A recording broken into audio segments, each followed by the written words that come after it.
അദ്ദേഹത്തിന്റെ പേര് കേൾക്കുമ്പോൾ റളിയല്ലാഹു മഗ്ഫിറത്തും ഒക്കെ ചെല്ലണ്ടേ? അതുകൊണ്ടാണ് നേരത്തെ ഇവിടെ പറഞ്ഞത് പള്ളിയിൽ ഫളായിലിന്റെ കിതാബ് വായിക്കരുത് എന്ന്. കാരണം ഈ അലബലാദികളിലൊക്കെ പേരാ പുസ്തകത്തിലുണ്ട്. അതിന്റെ കൂടെ റഹ്മഹുല്ലാന്നും ഈ റഹ്മഹുല്ല പറയൽ തന്നെ ഹറാമാണ്.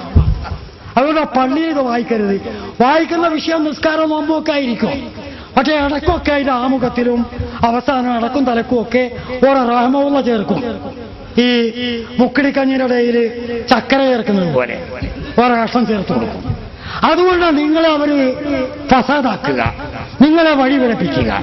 അപ്പോ ഖാദിയാനികളെക്കാളും വഹാബിയെക്കാളും മൗദൂദിയെക്കാളും വെളിച്ചപ്പാടിനേക്കാളും കരുണാകരനേക്കാളും ഒക്കെ ഹിദായത്തിന് വിട്ടു നിൽക്കുന്ന പാർട്ടി തബ്ലീഗ് ജമാഅത്താവുന്നു. നിങ്ങൾക്ക് കേൾക്കണോ?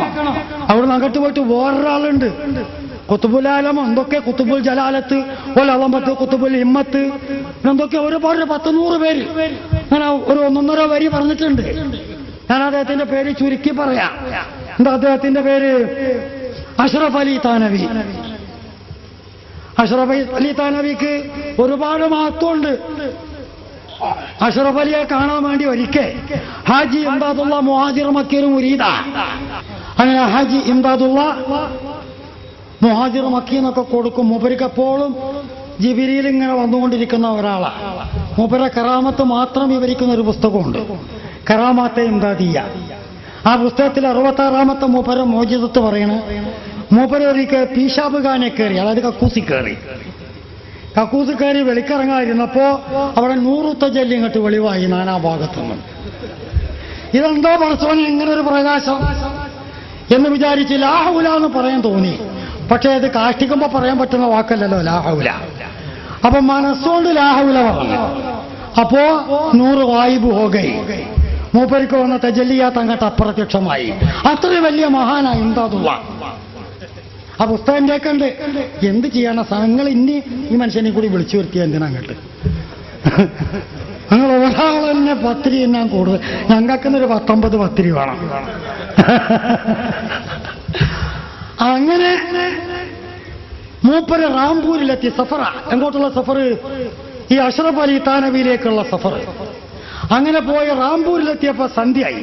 ഒരു പള്ളിയിൽ അഭയം തേടി അവിടെ അന്തി ഉറങ്ങിയപ്പോ അഷ്റഫ് അലി താനവിയുടെ മറ്റൊരു മുരീദാണ് ആ പള്ളിയിലെ പേശിമാം. അദ്ദേഹം വർത്താനം പറഞ്ഞപ്പോ രണ്ടാളും ഒരു ഉസ്താദിന്റെ മുരീദായതുകൊണ്ട് വലിയ സ്നേഹമായി അങ്ങോട്ടും ഇങ്ങോട്ടും. അങ്ങനെ ചാപ്പാടും ചപ്പാത്തിയൊക്കെ അടിച്ച് കടന്നുറങ്ങി ചില പുസ്തകങ്ങളൊക്കെ വായിച്ച് ഉറക്കം വന്നപ്പോ മൂപ്പര് ദിക്ർ ചൊല്ലി സ്വലാത്ത്.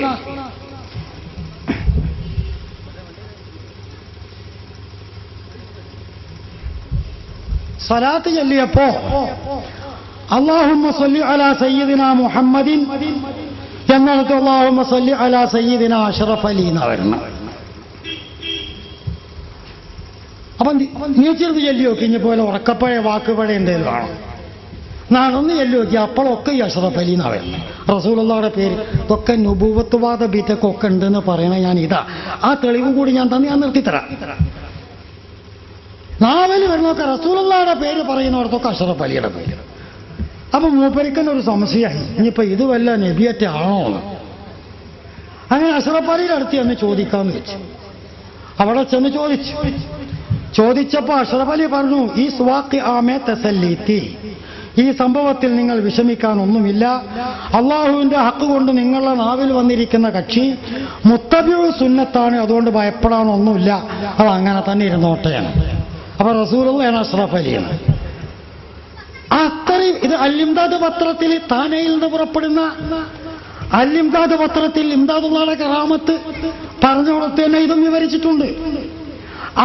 ഇങ്ങനത്തെ ഇംദാദുള്ള, ഇത്രയും വലിയ മഹാനായ ഇംദാദുള്ള, അത്രയും വലിയ റസൂലുള്ളാഹിയായ അഷ്റഫ് അലിയുടെ അടുത്തേക്ക് ചെന്നു. അഷ്റഫ് അലിയോട് ചോദിച്ചപ്പോൾ അത്രയും മഹത്വമുള്ള അഷ്റഫ് അലിയാ. ഈ അഷ്റഫ് അലിക്ക് ഒരു കിതാബുണ്ട്. എന്താ ആ കിതാബിന്റെ പേര്? സ്വർഗീയ പൂങ്കാവനം, എന്നാ ആ കിതാബിന്റെ പേര്. സ്വർഗീയ പൂങ്കാവനം. 636 പേജുകളാണുള്ളത് സ്വർഗീയ പൂങ്കാവനത്തിന്.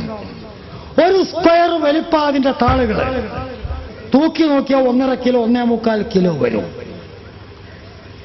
റസൂലുള്ള സുന്നത്ത് മുത്തബിഉ സുന്നത്തായതുകൊണ്ട് റസൂലുള്ള യോഗ്യനാണെന്ന് വിശ്വസിക്കുന്ന അഷ്റഫ് അലിയുടെ കിതാബ്.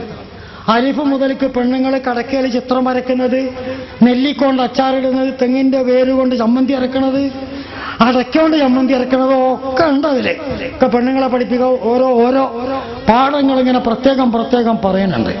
ഏറ്റവും ഒടുവിലത്തെ പാഠം കല്യാണമ കൊടുക്കുന്ന പെണ്ണുങ്ങൾ, പുതിയ ഭാര്യമാര് ഭർത്താക്കന്മാര് ഗസ്റ്റിന് പോകുമ്പോ കല്യാണയിൽ വരയ്ക്കേണ്ട ചിത്രത്തിന്റെ ഫോട്ടോകളാണ്. ഒന്നാമത്തെ പാഠം അലിഫും ബായുവ. അപ്പൊ A to Z ഗൾഫിലൊക്കെ ചെന്നാൽ കാണാൻ ചില സൂപ്പർ മാർക്കറ്റുകൾ അതിന്റെ മുമ്പിൽ എഴുതിയൊക്കെ A to Z എൻസൈക്ലോപീഡിയ എന്ന് പറയാം. അങ്ങനത്തെ ഒരു കിതാബാണ്. ആ കിതാബിൽ അദ്ദേഹം മുസ്ലിമീങ്ങൾക്ക് വായിക്കാൻ വേണ്ടി 100 ചില്ലാനം കിതാബുകളുടെ പേര് നിർദ്ദേശിച്ചിട്ടുണ്ട്. ഒരു ഭാഗത്ത് ആ 100 ചില്ലാനം കിതാബുകളിൽ റാഹത്തുൽ ഖുലൂബ് അതൊരു കിതാബാണ്, അത് നിങ്ങൾ വായിക്കണം. വേറൊരു കിതാബാണ് ഹുദാക്കെ റഹ്മത്ത്, അത് നിങ്ങൾ വായിച്ച് പഠിക്കണം. വേറൊരു കിതാബാണ് താരീഖെ ഹബീബെ ഇല, ഇതൊക്കെ നിങ്ങൾ വായിക്കണം. പക്ഷേ ഇത് നിങ്ങൾ വായിക്കുമ്പോ ഒരു കാര്യം നിങ്ങൾ ശ്രദ്ധിക്കണം. എന്താ ഒരു കാര്യം ശ്രദ്ധിക്കേണ്ടത്? മഗർ ഉമ്മേ കഹെ മൗലവി ശരീഫ് की महफिल करने का और उसमें खड़े होने का बयान है. ഈ 3 കിതാബുകളിലും നബി സല്ലല്ലാഹു അലൈഹി വസല്ലമ തങ്ങളുടെ പേരിൽ മൗലൂദ് ഓതുന്നതിന്റെ മഹത്വവും നബിതങ്ങളുടെ പേര് കേൾക്കുമ്പോ നിൽക്കുന്ന കാര്യമൊക്കെ പറയുന്നുണ്ട്. ഉസ്ക മസ്അല ആ ചുക്കാ ഹെ. ഈ മസ്അല, ഈ വിഷയം കഴിഞ്ഞു പോയിട്ടുണ്ട്. 6ാം ഭാഗത്ത് ഞാൻ മുമ്പ് വിവരിച്ചിട്ടുണ്ട്. അതുകൊണ്ട് ഈ മസ്അലക്ക് ഖിലാഫിനെ കറേ ആ പറഞ്ഞതിനെതിരെ നിങ്ങൾ പ്രവർത്തിക്കരുത്. ഈ കിതാബിൽ തന്നെ ഇതിന്റെ മുമ്പ് ഞാൻ വിവരിച്ചിട്ടുണ്ട്. ഇത് 524-ാമത്തെ page, Bahishti Zewar Ashraf Ali Thanvi, page number 524. മുമ്പ് ഞാൻ പറഞ്ഞിട്ടുണ്ട്. മുമ്പ് എവിടെയാ മുമ്പ് പറഞ്ഞത് 307-ാമത്തെ പേജിലാണ് മൗലൂദിന്റെ മസ്അല മൂപ്പര് പറഞ്ഞത്. എന്താ മൂപ്പരവിടെ മൗലൂദിന്റെ മസ്അല പറഞ്ഞത്? അതല്ലേ രസം. മൗലൂദിന്റെ മസ്അല അല്ലാഹുവിന്റെ റസൂലാണെന്ന് തോന്നിയ അഷ്റഫ് അലി താനവി പറഞ്ഞത് 307-ാം പേജിൽ എന്ത് പറഞ്ഞു എന്നല്ലേ? എന്താ പറഞ്ഞേ? ബഅദ് ജഗ ഔറത്തുൻ മേ ബി മൗലിദ് ശരീഫ് ഹോതാ ഹേ. ചില സ്ഥലങ്ങളിൽ പെണ്ണുങ്ങളും മൗലൂദ് ഓതാൻ തുടങ്ങിയിട്ടുണ്ട്. മൗലൂദ് അവിടെ ഇവിടെയൊക്കെ ഓതുന്നുണ്ട്. ചില സ്ഥലങ്ങളിൽ പെണ്ണുങ്ങളും മൗലൂദ് ഓതുന്നുണ്ട്. ഇസ്മേ ഖറാബിയായ അതിൽ മൗലിദില് ഈ താഴെ പറയുന്ന കുഴപ്പങ്ങളുണ്ട്. എന്താ കുഴപ്പം? അഗർ ഔറത്ത് പഠിനെ വാലായത്തോ, പെണ്ണുങ്ങളാണ് മൗലൂദ് ഓതുന്നതെങ്കിൽ അക്സർ ഉസ്കി ആവാസ് ബാഹർ ദർവാസെ മേ ജാത്തേ ഹേ, ജനലിലൂടെയും മറ്റും പുറത്തു നിൽക്കുന്ന ആളുകളുടെ ചെവിയിലേക്ക് ഈ പെണ്ണുങ്ങളുടെ മൗലൂദ് ഓതുന്ന ശബ്ദം ഇങ്ങനെ വന്നുകൊണ്ടിരിക്കും.